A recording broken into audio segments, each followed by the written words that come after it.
Hey, so follow up here on the smoker. It's about 5 days later.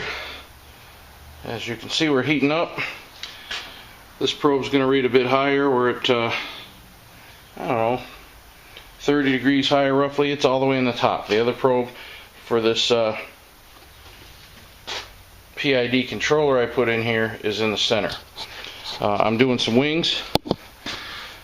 Something quick and easy. It's Friday night, worked all day. Real quick, I'll show you if you can tell from the side. Maybe see the sensor probe is right in the same location, but whoops, sorry about that. The difference is, see the probe in the smoke? It sticks out a lot. Obviously doing this with a flashlight, but the probe sticks out about 3.5, 4 inches now. Got some sriracha wings, something new I'm trying, and Caribbean jerk. We're gonna get these going. Probably take a couple hours, but the biggest thing I wanted to show you was the temperature difference. Much closer in accuracy. This one, like I said, this thing here is always going to read a little high, and it's simply the probe is right there at the very top. I mean, it goes in, so that's going to be the hottest part. The other probe is in the center. I left it a tad long. I need to pull it out and clean it. Shrink tubing instead of tape. Finally got to finish it how I want. And we're going to try the controller. As I said before, we'll dial it in, see how accurate it is. I got it set for about 280 right now because I want this thing to really smoke, and need these wings to cook a little quicker than normal. It's I don't know, 7 o'clock on Friday, so I don't want to eat at 10 o'clock at night, so I'm trying to do it a little hotter, and I want it a little crispy.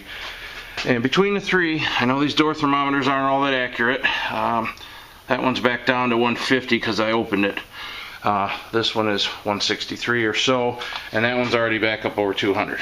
And between the three, I usually do an average. Again, this Taylor here, that is my meat probe. I do that when I'm doing pork butt or a tenderloin or chicken, something like that. Everything else, I do an average with that door thermometer. I do take samples with another thermometer periodically. Of course, now I have this PID with that sensor in there. So we'll see how this goes. And maybe I'll show you a little bit more here when the wings are done. Been a couple hours. Things are looking pretty good here. I don't know what that is. Temp dropped off a lot. I was at about 275. There's our jerk wings, sriracha wings. I'm going to give them a few more minutes and I think we're going to eat. This thing does pretty good.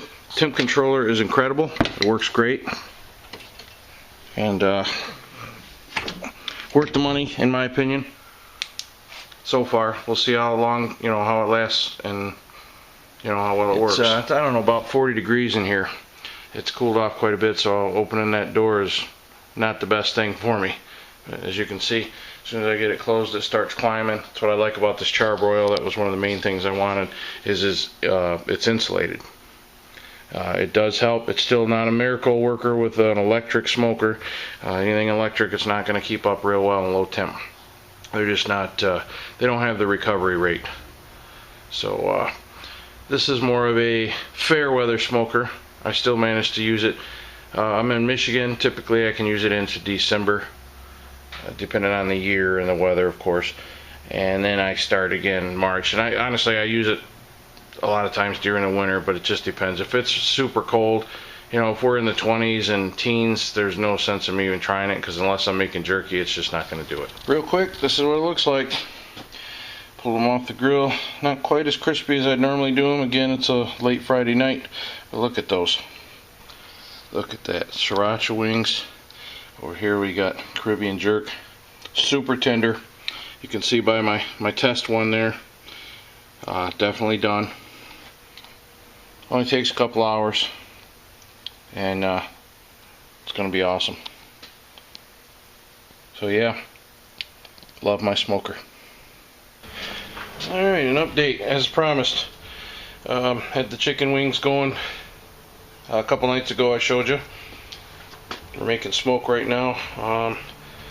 Got this controller set at 240. It's at 239.5, and oh, look at it climb. And off she goes. I mean, the thing is super accurate. It works very well. Today, I'm doing a pork loin. I'm reading about 120. I've been in there an hour and 10 minutes. I'm trying out my new Thermo Pro wireless, and I'm comparing also my temp readings. So you can see we're at 118. The other one's at 120. The probes are pretty well side by side. And our door thermometer, we're reading about right around 240, and so is that. So far I'm pretty happy with what's going on here. Bear with me. Real quick, I'm gonna lose my temp, but look at that, would you? Holy smokes. It's about a 4-pound pork loin,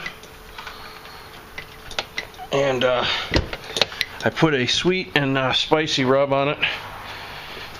And like I said, you can see it was in there. It's been in there a little over an hour, and it started out at about 45 degrees, and we're up to 120. We'll probably hit the stall here pretty quick, like you do with a pork shoulder, no big deal. This thing, you can see the working light, upper right, kicked right back in. That temp dropped. I got hysteresis set at about 5 degrees, so at 230 it kicked in. So it's working great. So far everything's awesome. Definitely, if you have issues with your smoker down the road, manual type smoker like I have, and your temp controller burns up or anything like that, it might be worth, I don't know, it cost me about right around between 90 and 100 bucks to modify it. And again, that's because I got an insulated cabinet here, and I've modified some other stuff. The cabinet's it'll be 3 years old in a month or two. It's been, you know, really well taken care of and seasoned. I see no point to replace it. So I spent pretty much what I paid for it to upgrade it, and it's definitely worth it so far for me. Plus, I just like to tinker with stuff like this, so kept me out of trouble. So have fun with your smoking. Got any questions or anything, drop them in the comments and I'll get back with you as soon as I can. Thanks for watching.